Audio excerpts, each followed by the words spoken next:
Good morning students. आज हमारा जो वीडियो है यह भक्तिकाल पर आधारित है। भक्तिकाल का जो समय है आचार्य रामचंद्र शुक्ल जी ने अपने साहित्य इतिहास में दिया है, वह विक्रमी संवत 1375 से लेकर के इन्होंने सन 1700 तक का समय दिया है। ठीक है, तो इसमें आप यह समझिए कि ये विक्रमी संवत है। सन और संवत में अंतर यह होता है कि यदि आपको सन से संवत बनाना है तो आप सन में 57 वर्ष जोड़ दीजिए, वह आपका विक्रमी संवत आ जाएगा। और यदि विक्रमी संवत से आपको सन बनाना है तो विक्रमी संवत में से आप 57 वर्ष घटा दीजिए, वो आपका सन आ जाएगा। ठीक है, तो नामकरण के बाद आता है कि भक्तिकाल कितने काल खंडों में विभक्त है, कितनी काव्य धाराएँ हैं इसकी। तो मुख्य रूप से 2 काव्य धाराएँ इसमें आती हैं, सगुण भक्ति धारा और निर्गुण भक्ति धारा। सगुण भक्ति धारा और निर्गुण भक्ति धारा। तो सगुण भक्ति धारा भी 2 खंडों में विभाजित हो गई है, जिसमें राम भक्ति शाखा है और कृष्ण भक्ति शाखा है। सगुण भक्ति धारा से तात्पर्य हमारा यह होता है कि जो भी उस कालखंड के कवि हुए हैं या रचनाकार हुए हैं, वह ईश्वर को अविनाशी मानते हुए उनके रूप को, उनके सौंदर्य को, उनके बाल वर्णन को, उनके जीवन को आधार बना करके अपने काव्य की उन्होंने सर्जना की है, रचना की है। तो सगुण भक्ति धारा में पहले नंबर पर राम भक्ति शाखा आता है। तो राम भक्ति शाखा से हमारा तात्पर्य यह है कि वे कवि या वे भक्त जो भगवान श्री राम को अपना आराध्य मान करके, उनके जीवन को आराध्य मान करके अपनी काव्य की सर्जना किए हैं। इसमें जो कवि हुए हैं वो अधिकांश भक्त ही थे। कवि हम आप उन्हें नहीं कह सकते, क्योंकि उनके जो काव्य करने का उद्देश्य था वह कविता या खंड काव्य, महाकाव्य रचना नहीं था। वो अपने ईश्वर को अपना आत्मनिवेदन करते थे भक्त के माध्यम से। तो राम भक्ति शाखा पे जब हम विचार करेंगे तो राम भक्ति शाखा में मुख्य रूप से गोस्वामी तुलसीदास जी आते हैं भक्तिकाल में। आगे रीतकाल में जब हम आप बढ़ेंगे तो केशवदास जी उसमें आते हैं, प्राणचंद चौहान हैं। ये 2-3 राम भक्त शाखा के बहुत प्रमुख कवि हैं, जिसमें गोस्वामी तुलसीदास जैसा कवि आज तक भक्तिकाल से लेकर आधुनिक काल तक कोई उनके समान कवि नहीं हुआ जो भगवान राम के जीवन पे उनके जैसा काव्य की सर्जना किया हो।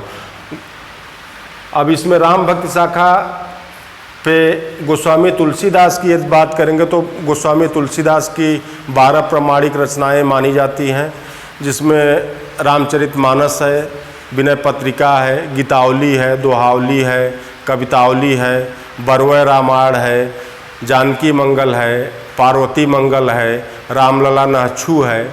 लेकिन जो रामचरितमानस है, जो गोस्वामी तुलसीदास के जीवन का आधार है, उनके प्रसिद्धि का आधार है, वह उनकी पुस्तक रामचरितमानस है।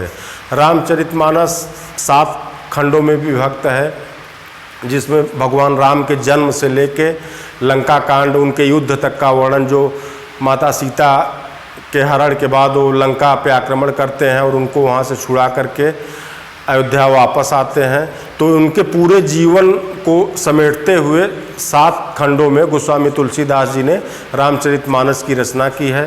रामचरितमानस अवधी भाषा में रचित है। अवधी भाषा उस समय की जन सामान्य की भाषा थी। उसमें उस समय 2 भाषाएं मुख्य रूप से समाज में हमारे प्रचलित थी, एक अवधी और एक ब्रज। लेकिन गोस्वामी तुलसीदास अवधी के मीठेपन से, उसके मिठास से, लोगों के व्यवहार से उन्होंने उस भाषा का चयन किया जो आगामी दिनों में उनके जीवन का आधार बना। तो राम भक्ति शाखा पे जब गोस्वामी तुलसीदास की बात आती है तो इसी तरीके से जब आगे आप रीतकाल में आएंगे तो केशवदास हुए, जिन्होंने रामचंद्रिका की रचना की। रामचंद्रिका मुख्य रूप से संवाद शैली में लिखा गया काव्य है। रामचंद्रिका और रामचरितमानस ये दोनों ऐसे महाकाव्य हैं जो हिंदी साहित्य में इनके टक्कर का आज तक कोई काव्य रचना नहीं हुई है भगवान राम के जीवन को आधार बना करके। दूसरा जो धारा है वह कृष्ण भक्ति शाखा है। कृष्ण भक्ति शाखा से हमारा तात्पर्य है कि वे भक्त या वे कवि जो भगवान श्री कृष्ण के जीवन को आधार बना करके अपने काव्य की सर्जना किए हैं। तो कृष्ण भक्ति शाखा में मुख्य रूप से 10 कवि आते हैं। ऐसे तो कवि इसमें 50 हैं, लेकिन मुख्य रूप से 10 कवि हैं जो कृष्ण भक्ति शाखा को अजर एवं अमर करते हैं। उसमें मुख्य रूप से सूरदास जी हैं और अष्ट छाप के जितने कवि हैं, जैसे सूरदास हो गए, छीत स्वामी, गोविंद स्वामी, परमानंद, चतुर्भुज दास, कृष्णदास, तो अष्ट छाप के 8 कवि हो। उसके बाद रसखान हुए, रहीम दास हुए, एक कृष्ण भक्ति शाखा के सर्वश्रेष्ठ कवि हैं। अब आपको जानकर यह आश्चर्य होगा कि रसखान और रहीम दास ये दोनों मुख्य रूप से मुस्लिम व्यक्ति हैं। ये मुसलमान धर्म को मानने वाले हैं। मुस्लिम होते हुए भी ये भगवान श्री कृष्ण के जीवन को आधार बना करके अपने काव्य की सर्जना किए हैं। पूरे हिंदी साहित्य को पढ़ने के उपरांत आपको कहीं ऐसा नहीं लगेगा कि जैसा रसखान और रहीम, इन दो जैसे भक्त कवि पूरे हिंदी साहित्य में आपको कहीं इनका दर्शन नहीं होगा, ऐसे व्यक्तियों का। रसखान जी ने ऐसी ऐसी सवैया, ऐसे कवित्व की रचना की है जिसको पढ़ करके आदमी भाव विभोर हो जाता है। सामने वाला या पढ़ने वाला इस तरीके सोचता है कि यह व्यक्ति मुस्लिम है, मुस्लिम धर्म को मानने वाला है, लेकिन फिर यह आकर के कैसे कृष्ण भक्ति शाखा में समाहित हो गया। तो रसखान हुए या रहीम हुए, अपने जीवन युवावस्था तक के मुस्लिम धर्म को स्वीकार करते हैं, लेकिन जब भगवान श्री कृष्ण के जीवन को सुनते हैं या इनके जीवन में तमाम समस्याएं आती हैं, तो उन समस्याओं से ऊब करके इनको लगता है कि जो सर्वेश्वर हैं, जो भगवान श्री कृष्ण हैं, यदि हम उनकी आराधना करेंगे, उनकी चरण सेवा करेंगे, तो हमारे इस जीवन में जितने हमने गलत कार्य किया है वे सारे परम ब्रह्म उसको दूर कर देंगे और हमको अंत में अपने मोक्ष की प्राप्ति ये प्रदान करेंगे। अगले में यदि आप आते हैं जब आप तो निर्गुण भक्ति धारा में, तो निर्गुण भक्ति धारा भी मुख्य रूप से 2 खंडों में विभक्त है। तो उसमें पहला आपका है ज्ञानाश्रयी शाखा और दूसरा है आपका प्रेमाश्रयी शाखा। तो ज्ञानाश्रयी शाखा को संत काव्य भी कहा जाता है। ज्ञानाश्रयी शाखा से तात्पर्य है कि उस समय के जितने भी कवि हुए वह समाज में जो अंधविश्वास थे, रूढ़ियाँ थी, पाखंड थे, मिथ्या आडंबर थे, उन सबको ये दूर करना चाहते थे और समाज में समन्वय की भावना स्थापित करना चाहते थे। हमारा जो समाज है वो कई खंडों में विभक्त है।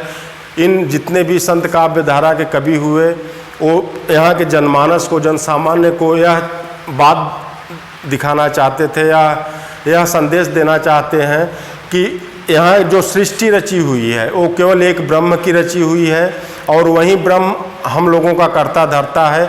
हम यदि अच्छे कर्म करेंगे तो उसकी गति अच्छी होगी, यदि हम बुरे कर्म करेंगे तो उसकी गति कहीं न कहीं बुरी होगी। तो ज्ञानाश्रयी शाखा में मुख्य रूप से कबीरदास जी आते हैं, नानक जी आते हैं, रैदास आते हैं, पीपा आते हैं, सेन आते हैं, धर्मदास आते हैं और निरंजनी जी आते हैं, जिसमें कबीरदास हैं। कबीरदास ज्ञानाश्रयी शाखा के सर्वश्रेष्ठ कवि माने जाते हैं। तो इन्होंने साखी, सबद, रामायणी, इनका जो रचना है उसको इनके प्रिय शिष्य ने बीजक नाम से संपादित किया था। तो बीजक में साखी, सबद, रामायणी, जिसमें इन्होंने दोहा, सोरठा में अपनी काव्य रचना की है, कवित्व में, सवैया में। तो साखी, सबद, रामायणी का अध्ययन करने के पश्चात आपको यह दृष्टिगोचर होगा कि इनकी जो भाषा है कबीरदास की, उस समय की जन सामान्य की जो भाषा ब्रज एवं अवधि थी, उसको इन्होंने स्वीकार न करके ये लोक भाषा, पंचमेल खिचड़ी जिसको कहा जाता है, उसमें हिंदी भी है, संस्कृत भी है, उर्दू भी है, अरबी भी है, फारसी भी है, देशज भाषाओं के शब्द हैं, उसको सब मिला करके इन्होंने पंचमेल खिचड़ी भाषा, इनकी भाषा को इसीलिए पंचमेल खिचड़ी कहा जाता है। और यही एक कारण है जिस आचार्य रामचंद्र शुक्ल जी ने इनको बाड़ी का डिक्टेटर कहा। बाड़ी का डिक्टेटर इनको इसलिए कहा गया कि इनकी जो भाषा में भावों को अभिव्यक्त करने की क्षमता है वह अन्य किसी कवि में सामान्य रूप से ऐसी नहीं है जो जन सामान्य व्यक्तियों के विषय हृदय में सीधे अपनी पहुंच बना सके, अपनी पकड़ बना सके। अगला जो इसमें खंड आता है वो प्रेमाश्रयी काव्यधारा है। प्रेमाश्रयी से तात्पर्य हमारा यह है कि जो परम ब्रह्म है उसको पाने के लिए प्रेम के द्वारा जैसे ज्ञानाश्रयी ने कहा कि हम ज्ञान के द्वारा ईश्वर को प्राप्त कर सकते हैं, तो प्रेमाश्रयियों ने कहा कि हम प्रेम के द्वारा उस परम ब्रह्म का साक्षात कर सकते हैं। तो प्रेमाश्रयी काव्यधारा में मुख्य रूप से 4-5 कवि आते हैं, जैसे मुल्ला दाऊद हैं, मलिक मोहम्मद जायसी हैं, उस्मान हैं, शेख नवी हैं। इन्होंने अपने काव्य के माध्यम से प्रेम के द्वारा ईश्वर की उपासना की है। यदि बात यह किया जाए कि प्रेमाश्रयी काव्यधारा के सर्वश्रेष्ठ कवि कौन हैं, तो निश्चित रूप से इसमें मलिक मोहम्मद जायसी का नाम आता है। मलिक मोहम्मद जायसी प्रेमाश्रयी काव्यधारा के सर्वश्रेष्ठ कवि हैं। मलिक मोहम्मद जायसी की मुख्य रूप से 3 रचनाएं हैं, पद्मावत, अखरावट और आखिरी कलाम। पद्मावत महाकाव्य है भक्तिकाल का, जो अवधी भाषा में रचित है। पद्मावत महाकाव्य ही जायसी के जीवन का आधार है। पद्मावत की जो कथा वस्तु आप पढ़े होंगे, चित्तौड़गढ़ के राजा हैं, उनकी पत्नी का नाम नागमती है। तो नागमती के साथ रहते हुए जो राजा हैं वो सुखपूर्वक जीवन व्यतीत करते हैं, लेकिन एक व्यक्ति के माध्यम से, एक सूबे के माध्यम से उनको यह जानकारी होती है कि सिंघल द्वीप की जो राजकुमारी है पद्मिनी, वह विश्व में सर्वश्रेष्ठ है, सर्वसुंदर है। तो राजा नागमती से प्रेम करते हुए भी वह पद्मिनी के प्रेम के वशीभूत होकर के नागमती को छोड़ करके रतन सेन जो हैं वो सिंघल द्वीप चले जाते हैं। तो अंत में पद्मावती के साथ उनका विवाह भी संपन्न हो जाता है। विवाह संपन्न होने के बाद उस समय के जो मुस्लिम आक्रमणकारी थे अलाउद्दीन खिलजी, वो भी पद्मावती को प्रेम करते थे, उसके रूप को सुन करके, उसके सौंदर्य को सुन करके। अंत में राजा रतन सिंह एक युद्ध में मारे जाते हैं और जो अलाउद्दीन खिलजी है वो पद्मावती को प्राप्त करने के लिए चित्तौड़गढ़ आता है, लेकिन रानी नागमती के साथ उसमें आग जला करके जल जाती हैं। तो अंत में